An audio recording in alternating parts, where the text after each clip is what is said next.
से प्रसन्न हो जाएंगे और तुम सबके सामने प्रकट होकर के तुम सबसे मेरे गिरिराज जी महाराज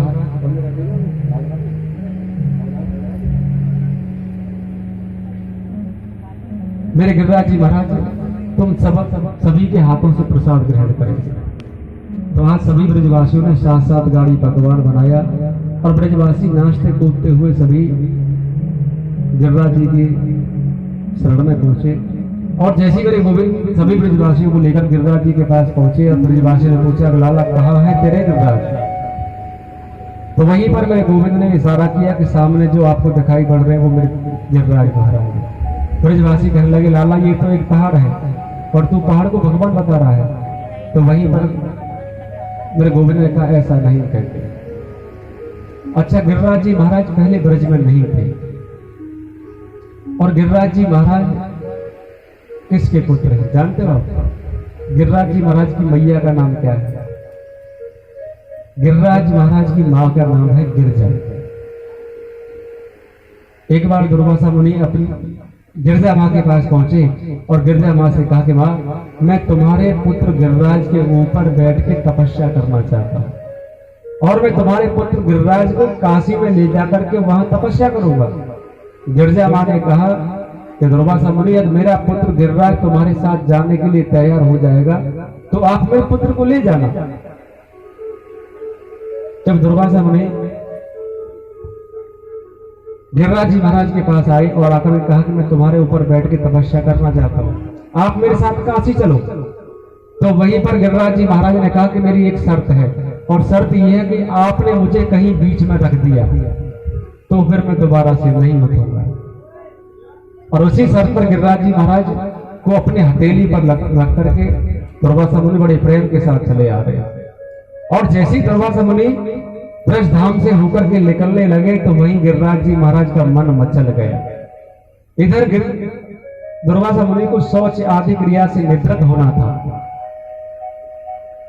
तो दुर्वासा जी ने गिरिराज जी को ब्रज में रखा, शौच आदि क्रिया से निवृत्त हुए और कुछ देर के बाद जब वो गिरिराज जी को दोबारा से उठाना चाहा तो गिरिराज जी वहां से नहीं उठे। तो वहीं पर दुर्वासा मुनि ने श्राप दिया कि एक तिल के बराबर गिरिराज जी रोज पृथ्वी में अंदर धंसते हुए जाएंगे। पहले गिरिराज जी बहुत ऊंचे थे और अब गिरिराज जी एक एक तिल रोज पृथ्वी में धंसते हैं तो गिरिराज जी बहुत जमीन के अंदर चले गए। तो ब्रजवासी कहने लगे लाला तू तो इस पहाड़ को भगवान बता रहा है, अरे ये तो पहाड़ है। लेकिन मेरे गोविंद ने कहा कि ब्रजवासी ये पहाड़ नहीं मेरे साक्षात देवता है गिरिराज महाराज। तो ब्रजवासियों ने कहा कि लाला अब ये बता कि तेरे भगवान की सेवा पूजा किस प्रकार से होती है। तो मेरे गोविंद ने कहा कि हम किसी भी देवता की सेवा पूजा करते हैं ना तो पहले हम देवता को स्नान कराते हैं, वस्त्र पहनाते हैं, चंदन लगाते हैं, पुष्पों की माला पहनाते हैं और फिर आरती करते हैं और उसके बाद में हम देवता को भोग लगाते हैं। ऐसे आप सभी को मेरे गिरिराज जी महाराज की को स्नान कराना पड़ेगा। अब बेचारे ब्रजवासी एक एक मटका जल लेकर के आई और जो मटका जल लेकर के आई पूरा गिरिराज जी पर डाल दिया। अब बेचारे ब्रजवासी बड़े भोले हैं, गोवर्धन से सीधे जमुना पर आते हैं, जल लेकर के जाते हैं। सुबह से शाम हो गई लेकिन एक गिरिराज जी का नखार भी नहीं अभी भीगा। जब ब्रजवासी थक करके चूड़ हुए तो वहीं पर मेरे गोविंद गणवा जी महाराज आए और सभी ब्रजवासी आज मेरे गोविंद की तरफ तिरछी नजरों से देख रहे। मेरे गोविंद कहने लगे अरे ब्रजवासियों आप मुझे ऐसे क्यों देख रहे हो, आप क्या चाहते हो? ब्रजवासियों ने कहा लाला तेरा भगवान बहुत लंबा चौड़ा है, 7 कोस लंबा चौड़ा है। हमें सुबह से शाम हो गई लेकिन अभी तो उनके चरण भी नहीं धुले हैं और आप कहते हो इनको स्नान कराओ और हम चाहते हैं कि जमुना मैया हमारे पास यहीं पर आ जाए। तो मेरे गोविंद कनवा जी महाराज ने कहा ब्रजवासियों तुम अपने अपने नेत्रों को बंद करो। और जब ब्रजवासियों ने अपने अपने नेत्र बंद किए तो मेरे गोविंद कनवा जी महाराज ने अपने मन से गंगा को उत्पन्न किया जिसे हम मानसी गंगा के नाम से जानते हैं। बोल मानसी गंगा महारानी की। और जब ब्रजवासियों ने नेत्रों को खोल करके देखा तो ब्रजवासी बड़े प्रसन्न हो गए आज ब्रजवासियों ने गिरिराज जी महाराज को स्नान कराया, चंदन लगाया, आरती की। अब ब्रजवासी कहने लगे, लाला अब तू अपने भगवान गिरिराज जी महाराज से कहे हम सबके सामने प्रकट हो जाए, जिससे कि हम गिरिराज जी को भोग लगा सकें। एक रूप से मेरे गोविंद कनवा जी महाराज ब्रजवासियों के बीच में खड़े हुए हैं और दूसरे रूप से चतुर्भुजी रूप धारण किया और सामने प्रकट हो गए। बोलो गिरिराज महाराज की जय हो। ब्रजवासी कहने लगे, लाला अरे यार गिरिराज महाराज को मोह तो बिल्कुल तेरी तरह लगे है, जैसे हमारा कनवा ही सामने चार भुजा लगा के सामने खड़ा हो गया। मेरे गोविंद ने कहा, अरे ब्रजवासियों ऐसा नहीं कहते, अरे जिस गाय का दूध मैं पीता हूं ना, उसी गाय के दूध का भोग मैं अपने गिरिराज जी को लगाता हूं। ऐसे आपको लगता है कि गिरिराज जी का मुंह मुझसे मिलता है, मेरा मुंह गिरिराज जी से मिलता है। अब गिरिराज जी महाराज कहने लगे, ब्रजवासियों मुझे बड़ी जोर से भूख लग रही है, कुछ खाने के लिए। तो जो पकवान ब्रजवासी बना करके लाए थे, उस पकवान को गिरिराज जी महाराज के सामने लेकर के पहुंचे और गिरिराज जी चारों भुजाओं से ब्रजवासियों से छीन छीन करके खाते। एक रूप से पूज रहे, पूजे रहे पूजा, एक रूप से पूज रहे हैं और दूसरे रूप से पूजवा रहे हैं। और जितना भी पकवान ब्रजवासी लेकर के गए थे, वो पूरा पकवान गिरिराज जी महाराज चट कर गए, एक भी अन्न का दाना नहीं बचा। ब्रजवासी कहने लगे, लाला हमें तो ऐसा लगे है कि तेरा गिरिराज महाराज काफी समय से भूखो है, अरे याने तो हमारे लिए प्रसाद भी नहीं छोड़ो। मेरे गोविंद ने कहा, ब्रजवासियों अभी तुमने गिरिराज जी को भोग लगाया और भोग लगाने के बाद में हमें देवता की परिक्रमा भी करनी पड़ती है। पहले आप देवता की परिक्रमा करो, उसके बाद में आप सबको खूब प्रसाद मिलेगा। तो ब्रजवासी नाचते कूदते हुए जा रहे हैं। अब जिनको भी मानसिक परिक्रमा गिरिराज जी की करनी है, वो दोनों हाथों की मीठी मीठी ताली बजाएंगे कि छटा तेरी तीन लोक से न्यारी है,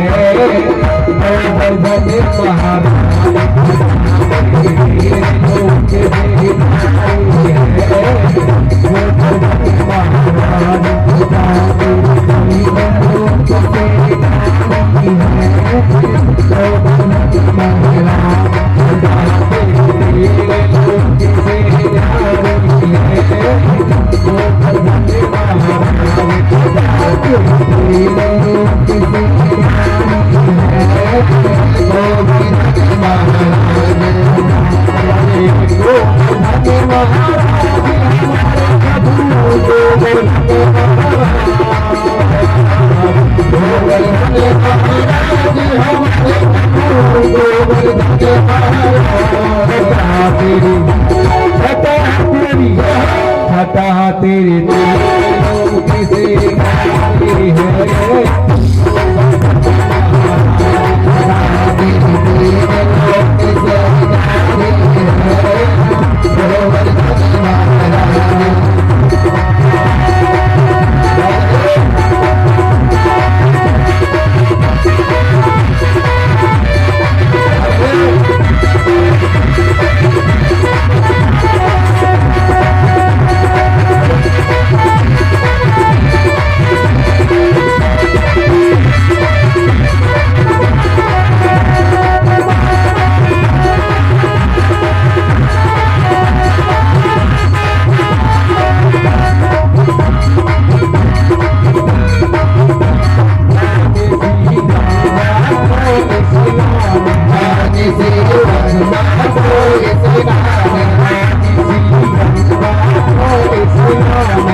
Oh, हमारे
स्वामी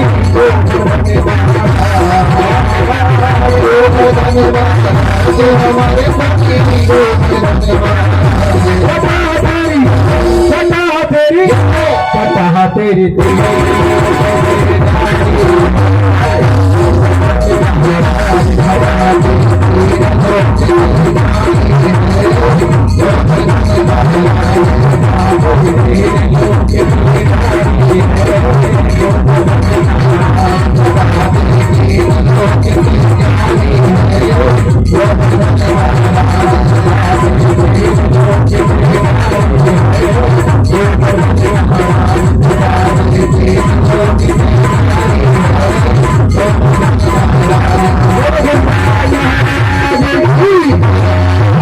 भागवत महापुराण की जय जय श्री राधे, जय जय श्री राधे, जय जय श्री राधे। छठा देव रूप से न्यारी है श्री गोवर्धन महाराज। तो आज सभी ब्रजवासी बड़ी धूमधाम गिरिराज जी महाराज का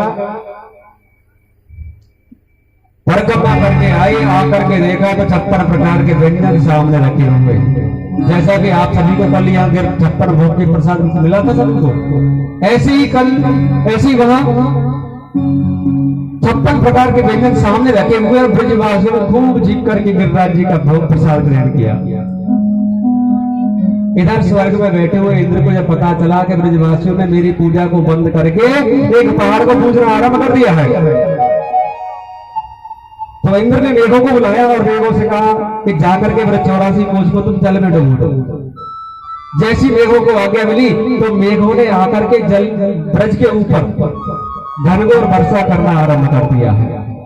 और जैसी घनघोर वर्षा आरंभ हुई, अब ब्रजवासी घबरा गए और दौड़ करके ब्रजवासी मेरे गोविंद कर्मा जी महाराज के पास पहुंचे और गोविंद से कहा, लाला हमें तो ऐसा लगे है कि हमने तेरे कहने से गिरिराज महाराज की पूजा की है ना, वहां से इंद्र नाराज हो गए। अब तू अपने गिरिराज महाराज से कहे कि हम सब ब्रजवासियों की रक्षा करें। मेरे गोविंद ने कहा कि ब्रजवासियों चिंता मत करो, मेरे गिरिराज जी महाराज सब ब्रजवासियों की रक्षा करें।